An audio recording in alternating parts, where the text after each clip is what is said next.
দুনিয়াতে যারা ইসলাম মানবে না, কোরআন হাদিস মানবে না, দ্বীন মানবে না, আল্লাহর হাবিবকে যখন দেখানো হবে তখন বলবে লা আদরি লা আদরি, এই লোকটাকে আমরা চিনি না, এই লোকটার সঙ্গে আমাদের কোনো সম্পর্ক নাই।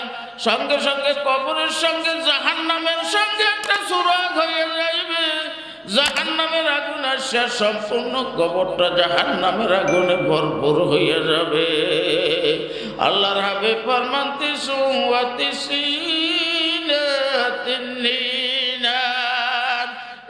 গুনাহগার নাফরমানদের কবরে একটা নয়, দুইটা নয়, 99টা বিষাক্ত সাপ জমা হইয়া চতুর্দিক দিয়া পেছাইয়া ধরবে।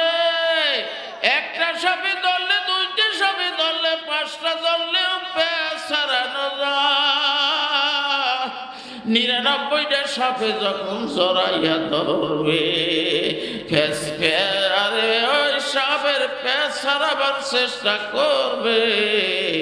একটা নয়, দুইটা নয়, 99টা।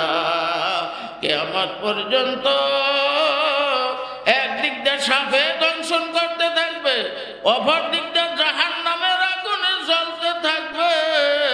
এই কবরের আযাব সহ্য করার ক্ষমতা কোনো মানুষের নাই। এখন আমাদের বিশ্বাস হয় না, কারণ আমরা দেখিও না, বিশ্বাসও হয় না। একবার যদি কবরের আযাব দেখতে পারতাম, এই কোনো ওয়াজ নসিহত দরকার হতো না, এই মাঠে মানুষ ধরত না। আল্লাহর হাবিব মুহাম্মদুর রাসূলুল্লাহ সাল্লাল্লাহু আলাইহি ওয়াসাল্লাম জান্নাতুল বাকিয়ার গোরস্থানে হুজুর প্রবেশ করলেন, সাহাবাদের কবর জিয়ারত করবেন। নবীজি জান্নাতুল বাকিয়ার কবরস্থানে ঢুকে এবার কবর জিয়ারত করা শুরু করে দিলেন। কবরের অবস্থা ভালো দেখে আল্লাহর হাবিব বড় খুশি। যাইতে যাইতে একটা কবরের কাছে নবীজি দাঁড়াইলেন, দেখেন এই কবরের ভিতর ভীষণ আযাব শুরু হইয়া গেছে। আল্লাহর হাবিব দোয়া করেন, ও আল্লাহ কবরের আযাব আপনি মাফ করে দেন। আল্লাহর হাবিবের দোয়া মাওলার আরশ পর্যন্ত পৌঁছে না। এবার আল্লাহর হাবিব নিজের সিনা কবরের সঙ্গে লাগাইয়া দোয়া করেন, আল্লাহ এই কবরের আযাব আপনি মাফ করিয়া দেন। আল্লাহর হাবিবের দোয়া মাওলার আরশে পৌঁছে না। আবার আল্লাহর হাবিব দোয়া করেন, আল্লাহ এই কবরের আযাব আপনি মাফ করে দেন। আল্লাহর নবীর দোয়া কবুল হয় না। সাহাবারা দেখতেছেন নবীজি অস্থির। এবার সাহাবা একরাম এসে জিজ্ঞাসা করলেন, ইয়া রাসূলুল্লাহ, ইয়া হাবিবাল্লাহ, আপনি এত অস্থির কেন? এবার নবী আমার বলে, ও আমার সাহাবারা, এই কবরে এমন আযাব শুরু হয়ে গেছে, আমি নবী দোয়া করি মাওলা আমার দোয়া কবুল করেন না।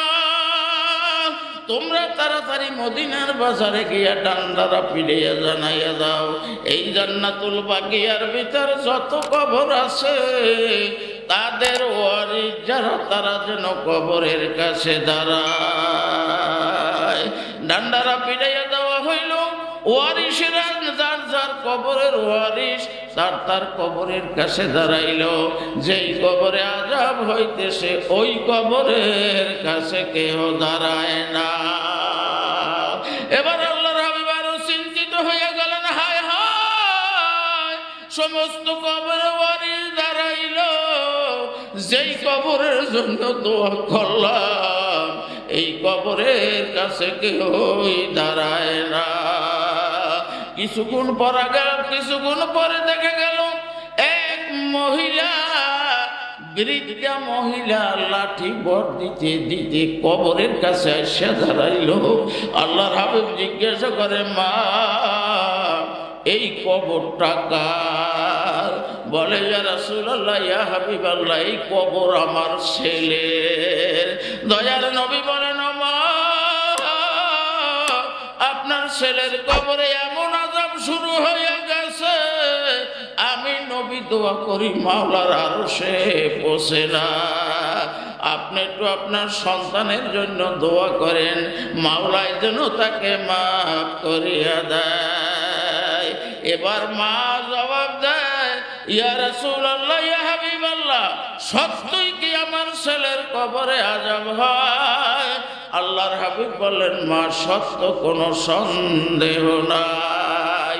এবার মা মহিলা বলতেছেন ইয়া রাসূলুল্লাহ ইয়া হাবিবাল্লাহ আমার ছেলের কবরে আযাব হয় আমি মা শুনে বড় খুশি হইয়া গেলাম।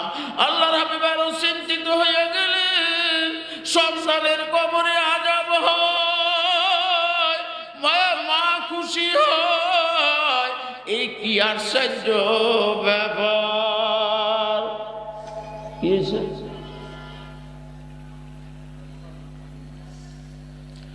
কয়েকবার জিকির করি লা ইলাহা ইল্লাল্লাহ লা ইলাহা ইল্লাল্লাহ লা ইলাহা ইল্লাল্লাহ মুহাম্মাদুর রাসূলুল্লাহ। নবীজি আর আশ্চর্য হয়ে গেলেন, হায় হায় ছেলের কবরে আযাব হয় মা খুশি হয়, ব্যাপার কি আশ্চর্যের ব্যাপার।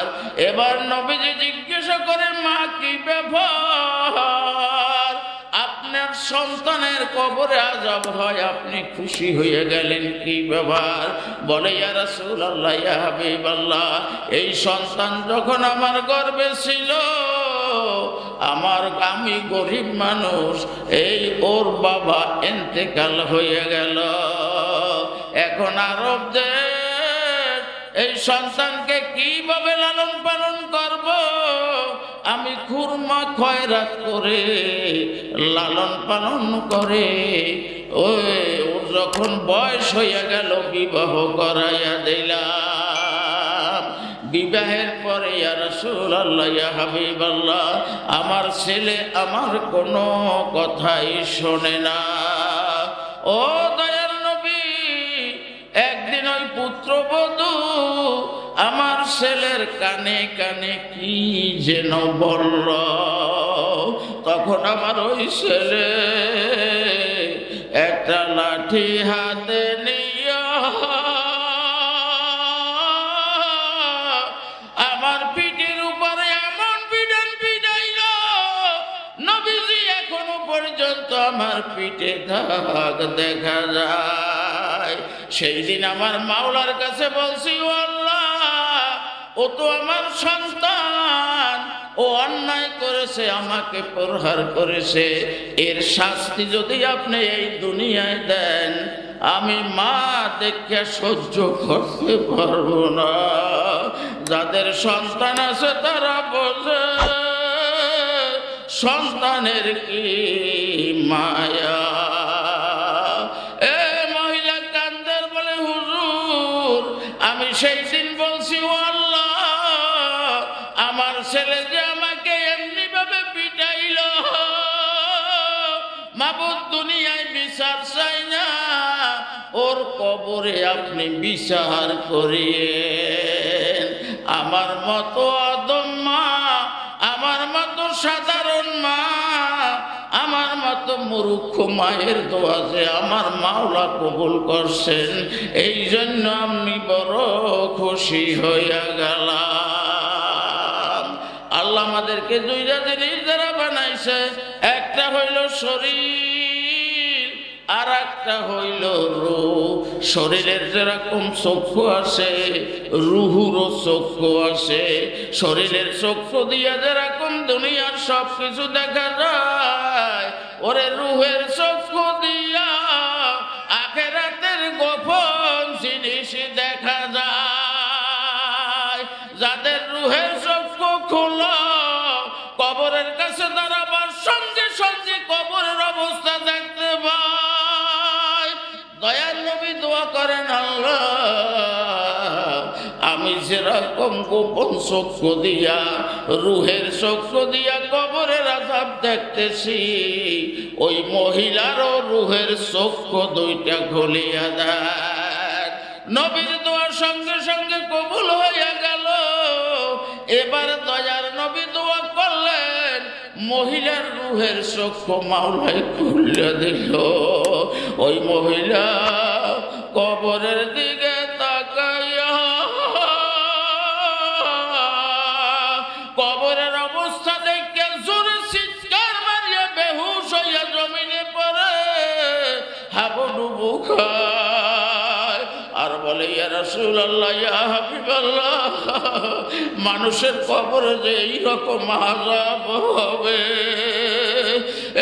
ইয়া রাসূলুল্লাহ, ইয়া হাবিবাল্লাহ, আমার কলিজার টুকরা সন্তান, ওর পাও দুইটাকে উল্টাইয়া এমন ভাবে শাস্তি হইতেছে, এই শাস্তি সহ্য করার ক্ষমতা কোন মানুষের নাই। চরমনার মরহুম আল্লাহর কুতুবে সাহাব সাহেবের একজন মুরিদ হুজুর বয়ান করছে, ও বাবা, দিল শক্ত নরম করার জন্য একটু মওয়াত কবরের চিন্তা বেশি বেশি করিয়া। আব্দুল্লাহ দরবেশ নামে এক মুরিদ, মিরপুর বাড়ি, উনি ফজরের নামাজের পরে বাসার দিকে রওনা দিল। এমন সময় দেখে এক বাসার সামনে একটা নূতন কবর করা। এখন ওই দরবেশ চিন্তা করলো, হায় হায়, দিল শক্ত, আল্লাহ কবরের বয়ান শুনি, কিন্তু দিল নরম হয় না। এখন একটু কবরে নামে একটু শুইয়া দেখি দিলটা নরম হয় কিনা। ওই দরবেশ কবরে নামে শুইয়া পড়ল। হঠাৎ করিয়া ওই দরবেশ শুনতেছে মরহুম ইসহাক সাহেব রহমাতুল্লাহ আলাইহির গলার আওয়াজ। হুজুর ডাক দিয়া বলছে, দরবেশ, নাফরমানের কবরে কেন নামছ? এই আওয়াজ পাইয়া দরবেশ জোরে চিৎকার মারিয়া কবর থেকে ওঠার চেষ্টা করলো। এমন সময় দেখতেছে কবরের চতুর্দিক দিয়া ফোঁস ফোঁস করিয়া জাতি সাপগুলা লাফাইয়া পড়তেছে। জোরে চিৎকার মারিয়া কোন রকম কবর থেকে উঠল। ওই সাপের দাঁতের সঙ্গে একটা আঙ্গুলের আছর লাগিয়া গেল। কোন রকম উপরে উঠছে। চিৎকার শুনে এলাকার লোকেরা দৌড়াইয়া আসছে। এখন দেখে যে আব্দুল্লাহ দরবেশ বেহুশ অবস্থায়। এবার যখন কবরের দিকে তাকাইল, দেখতেছে কবরের ভিতর কতগুলা বিষাক্ত সাপ জমা হইয়া ফোঁস ফোঁস আওয়াজ করতেছে। সবাই মনে করছে এই কবরের সাপই আব্দুল্লাহ দরবেশকে দংশন করছে। সবাই চতুর্দিক থেকে ওঝা আনলো, চেষ্টা করতেছে, বিষ কেউ নামাইতে পারে না। আব্দুল্লাহ দরবেশের হুঁশ ফিরে আসছে। এইবার বলে, ও সবাইরা, তোমরা যত চেষ্টা করো আমার এই বিষ কেউ নামাইতে পারবে না। আল্লাহ রাব্বি বলছেন, গুনাহগার নাফরমানদের কবরে একটা নয়, দুইটা নয়, 99টা সাপ জমা হইয়া এমন ভাবে দংশন করবে। এও সবাইরা যত চেষ্টা করো কাম হবে না। এ ভাই, তোমরা একটু আমাকে দয়াগঞ্জ নিয়ে চলো। ওইখানে আমার পিসাব হুজুর ইসহাক সাহেব রহমাতুল্লাহ আলাইহি আছে। সবাই ইসহাক সাহেব রহমাতুল্লাহ আলাইহির গেছে নিয়ে যাওয়ার পরে এইবার বলতেছে, ও দরবেশ, তোরে কি বলছিলাম না নাফরমানের কবরে কেন নামলে? এবার মুখের থুথু দুইয়া দিল, সঙ্গে সঙ্গে বীর ভালো হইয়া গেল। আল্লাহ যা বলছেন সত্য, আল্লাহর হাবিব যা বলছেন সত্য, কোনো সন্দেহ নাই। আমরা যদি একদিন বা একবার কবরের আযাব দেখতে পারতাম, জীবনে আর নাফরমানি করতাম না। এ বাবা, বললি মানুষ সব একত্রিত হয়ে যাইতাম। এই কবরের আযাব সহ্য করার ক্ষমতা কোনো মানুষের নাই। আল্লাহ রাব্বুল ফরমান, আল কবরু রাওযাতুম মিন রিয়াদিল জান্নাহ ওয়া হুফরাতুম মিন হুফারাইন নার। গুনাহগার নাফরমানদের কবরটার কবর থাকবে না, জাহান্নামের আগুনের গাড়া হইয়া যাবে। এই কবরের আযাব থেকে মাপ পাওয়ার জন্য, মৃত্যুর কষ্ট থেকে মাপ পাওয়ার জন্য, এই জন্য সারা পৃথিবীর আল্লাহওয়ালারা বলেন, ও আল্লাহর বান্দা, তো বান্দিয়ে, যুবক যুবতী, তোমরা সবাই বলো লা ইলাহা ইল্লাল্লাহ, লা ইলাহা ইল্লাল্লাহ, লা ইলাহা ইল্লাল্লাহ মুহাম্মাদুর রাসূলুল্লাহ। কি লাভ হবে? ইন্তেকালের সময় আজরাইল আলাইহিস সালাতু ওয়াস সালাম যখন রূহ দরিয়া টান দিবে, যাদের এই অভ্যাস থাকবে জবান থেকে বাহির হবে লা ইলাহা ইল্লাল্লাহ, লা ইলাহা ইল্লাল্লাহ জিসুজুই মিকুনাম হাসরায়াত ইয়ানায়াত আরজুয়ে মিকুনাম। মনে চায় না নামাজ পড়তে, মনে চায় না নেক কাজ করতে, ভালোভাবে চলতে মনে চায় না। এই জন্য মনকে বুঝাইতে হবে, যখন এই দুনিয়ায় থাকাই যাবে না, অন্ধকার কবরে তো কেউ নাই, আমার মাওলার ইবাদত না করিয়া কবরে যাব না। এই কোরআন হাদিসের বয়ান যা শুনবো, আমরা আমল করার চেষ্টা করব। চরমনাই ইসহাক সাহেব রহমাতুল্লাহ আলাইহির একজন মুরিদ ছিলেন ব্যাংকের ম্যানেজার। ওই ব্যাংকের ম্যানেজারকে দাওয়াত দিল এক রিকশাওয়ালা। ওই রিকশাওয়ালার রিকশায় ব্যাংকে আসা যাওয়া করত। চরমনার বাৎসরিক মাহফিল। এইবার বলে, স্যার, চরমনার মাহফিল অমুক তারিখ, আপনি একটু যাবেননি? রাগ হয়ে গেছে, আহাম্মক, আমার তো চাকরি। আবার কয়, স্যার একটু যাইবেন? কয় না বাবা, আমার যাওয়া সম্ভব নয়। একটা কথা মনে রাখবেন, আল্লাহর রাস্তা যদি বলা হয়, নিয়াতে কুলুস, আল্লাহ পাকের রাজি খুশির জন্য যে কথা বলবেন, সেই কথার ভিতরে বল। আবার দুই একদিন পর এখন ওই রিকশাওয়ালা বলে, স্যার, আগামী এত তারিখ চরমনাইর বাৎসরিক মাহফিল, একটু যাইবেন? কয়, বাবা আমি যাইতে পারবো না, আমার একটা গরু পালি। এবার একটু দেখেন নরম হয়ে গেছে। আবার দুই একদিন পরে বলে, স্যার, আপনার গরু পালার জন্য লোক রাখবো, ঘাসের ব্যবস্থাও করব। এখন ম্যানেজার চিন্তা করে, পাগলা যখন ছাড়ি না কি করা যায়, তখন বলে, বাবা যদি তুমি পারো ঠিক আছে আমি যাব। বড় খুশি হইয়া রিকশাওয়ালা এবার জমিনে গিয়ে কাঁচা কাঁচা ঘাস কাটিয়া নিজে মাথায় করিয়া ম্যানেজারের বাসার পাশে জমা করল। একটা লোককে বলল, এই মাহফিল যে কয়দিন তুমি এখানে থাকবা, গরু পালবা, ঘাস, তাজা ঘাস খাওয়াবা, যা চাও তাই দেব। এরপরে মাহফিলের আগের দিন ম্যানেজারের কাছে গিয়ে বলে স্যার লোক ঠিক, গাছেরও ব্যবস্থা হয়ে গেছে, এখন স্যার অমুক সময় আমরা রওনা দেব।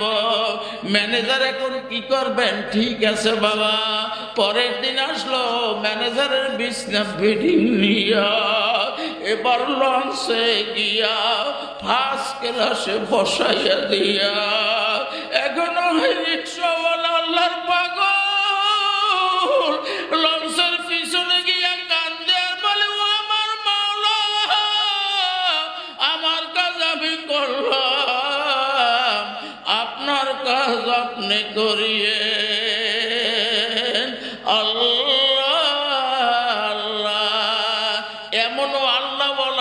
আমরা চিনি না, সম্মানও করি না, কিন্তু ওদের দাম মাওলার দরবারে অনেক বেশি।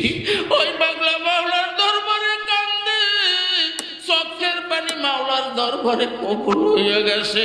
মাহফিলের স্টেজের সামনে ম্যানেজারকে বসাইয়া এখন ওই মাঠে দৌড়ায় আর কান্দে, ও মাওলা, আমার মতো একটা রিক্সাওয়ালা দ্বারা কিছুই হবে না, আর ম্যানেজারের মতো এত বড় শিক্ষিত বড় চাকরিওয়ালা এ যদি আল্লাহ ওয়ালা হয়ে যায়, তার উসিলায় বহু লোক আল্লাহ ওয়ালা হয়ে যাইবে। 3 দিন 3.5 দিন বয়ানের পরে মোনাজাতের পূর্বে ইসহাক সাহেব রহমাতুল্লাহ আলাইহি বয়ান করেন, ও বাবারা, যারা দাড়ি কামাও, দাড়িতে যখন পোজ দাও, আল্লাহর হাবিবের সিনায় আঘাত লাগিয়া যায়। ম্যানেজার তো আল্লাহর ওলির নজরে পড়িয়া গেছে, দিলের ভিতরে এমন মহব্বত পয়দা হয়ে গেছে। এই নামাজের মধ্যে মজা আছে, জিকিরের মধ্যে মজা আছে, ইবাদতের মধ্যে মজা আছে, কান্নার ভিতরে মজা আছে। এক লোকটা চোখের পানি ফেলাইয়া কান্দে, এর ভিতরে কি মজা! যে কান্দে আর মজা পায় সে বোঝে। এবার মজা, এবার ম্যানেজার সব মুরিদ হইয়া গেলেন, বড় লোকের মেয়ে বিবাহ করছে, বাড়িতে গেছে, এখন দাড়ি রাখছে। বিবি বলে, তুমি দাড়ি রাখলে তোমার সঙ্গে আমি থাকবো না।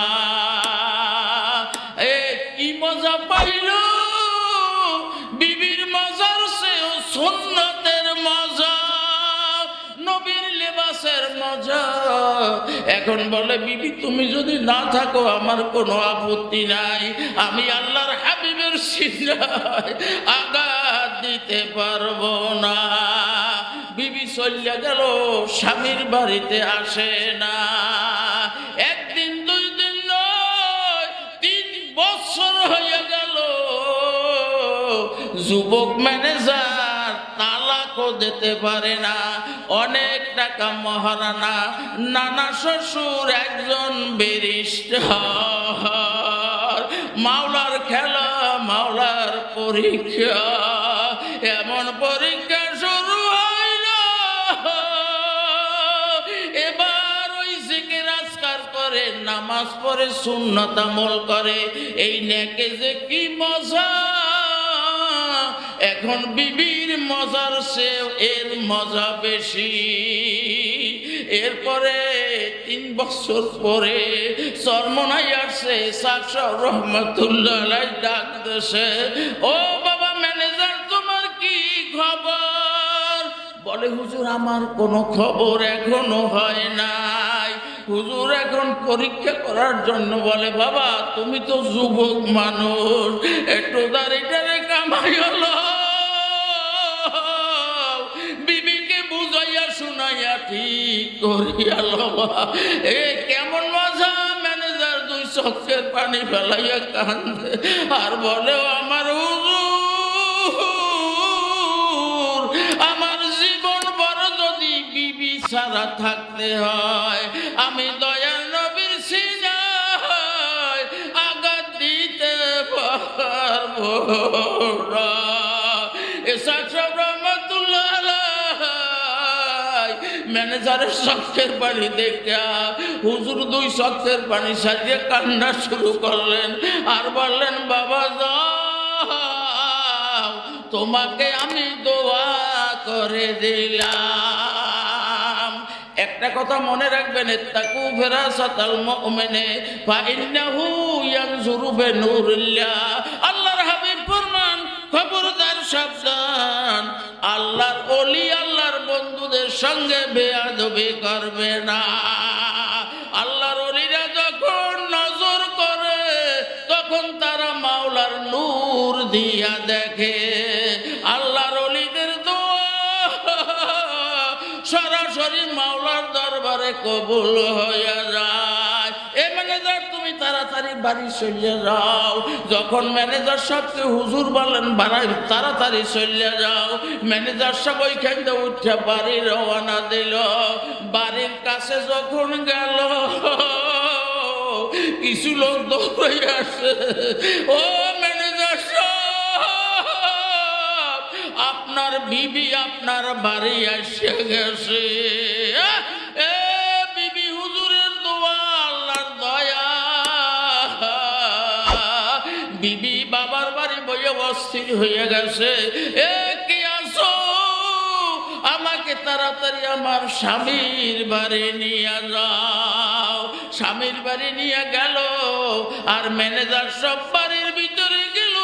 এইবার স্ত্রী পাও কান্দে আর বলে, স্বামী আপনাকে অনেক কষ্ট দিছি, আপনি যুবক মানুষ, আমি যুবতী মানুষ, কিন্তু আমার এই নবীর সুন্নাত ভালো লাগে নাই, আমি ভুল করছি, আমাকে মাফ করিয়া দেন।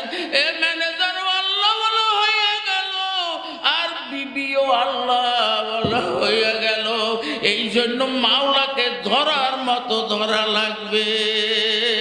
এ বাবারে, এই জুলাইখা ইউসুফ আলাইহিস সালামকে 60টা বড় বড় রুম, বড় বড় 7টা তালা দরজায় লাগাইয়া বিচারে নিয়ে এখন জুলাইখা ইউসুফ আলাইহিস সালামকে ধরছে।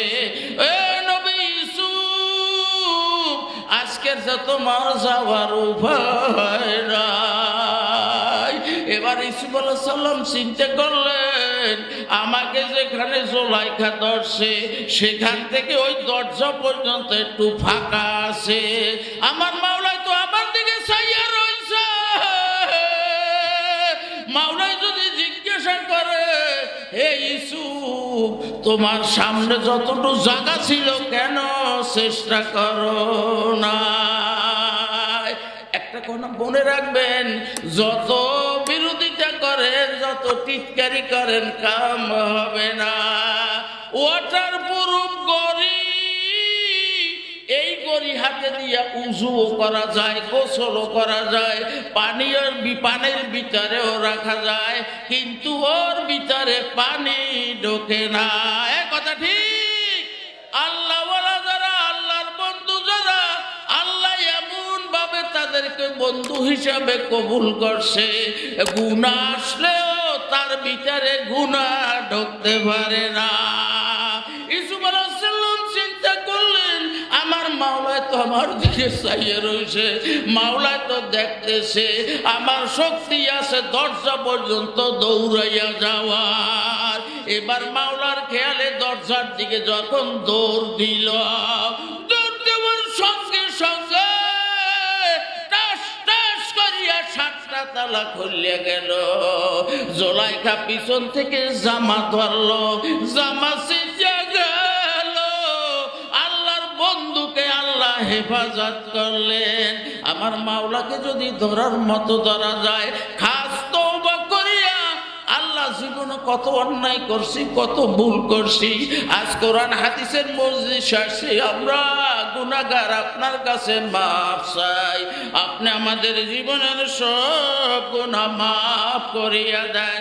আল্লাহ বলছেন, এ বান্দা বান্দি, যত বড় গুনাহগার হও না কেন, ইন্নাল্লাহা ইয়াগফিরুয যুনুবা জামিআ, পাহাড় বড় বড় যদি গুনাহ হইয়া থাকে, আমার দরবারে খাস তওবা করতে পারো, আমি দয়ার মাওলা তোদের মাফ করে দেব। এই মাওলার দরবারে আমরা সবাই তওবা করতে রাজি।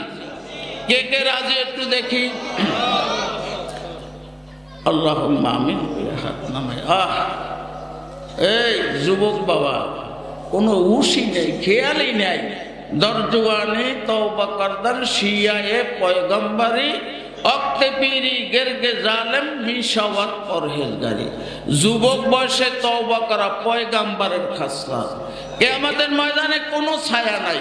7 শ্রেণীর মানুষকে আল্লাহ আরশে ছায়া দিবেন, তার ভিতরে যুবক বয়সে যারা তওবা করিয়া কোরআন হাদিস অনুযায়ী আমল করবে, কিয়ামতের ময়দানে আরশের নিচে মাওলায় ছায়া দিবে। অতএব 1 নম্বরে তওবা, 2 নম্বরে আমরা মাওলাকে ছাড়ব না। অনেক ঘটনা আলোচনা করা যাবে না, যেহেতু এখন সংক্ষিপ্ত সবাই ডাক্তার সাহেবের পরেই বয়ান করবেন, কাজে সবাই আমরা খেয়ালের সঙ্গে কিছু সময় জিকির করি। কার জিকির করব? কার? সরমনের জিকির, শশিনের জিকির। আফসোস, আমাদের বুঝের কি অভাব। আওয়ামী লীগ, বিএনপি, জাতীয় পার্টি, চরমনাই, শাসিনা, নেসারাবাদ, কোন পীরের মুরিদ নয়। আমরা আল্লাহকে বিশ্বাস করি, পরকাল বিশ্বাস করি, তাইলে আমরা সবাই কি মুমিন? কোরআন শরীফ মানেন? যারা কোরআন শরীফ মানেন আল্লাহু আকবার কই হাত দেন। আল্লাহুম্মা আমিন কই হাত। আল্লাহ বলেন ইয়া আইয়ুহাল্লাযীনা আমানু, কোরআন শরীফের আয়াত। অত টিটকেরি করলে কামাইবে, পারলে কোরআন শরীফের আয়াতের ব্যাখ্যা কর। আল্লাহ বলেন হে মুমিনের দল, উযকুরুল্লাহ, আল্লাহ পাকের জিকির করো। কার জিকির? সরমনের জিকির। আল্লাহ পাকের জিকির করো। যিকরান কাসীরা, কাসীর মানে বেশি। তোমরা বেশি বেশি করিয়া আল্লাহ পাকের জিকির করো।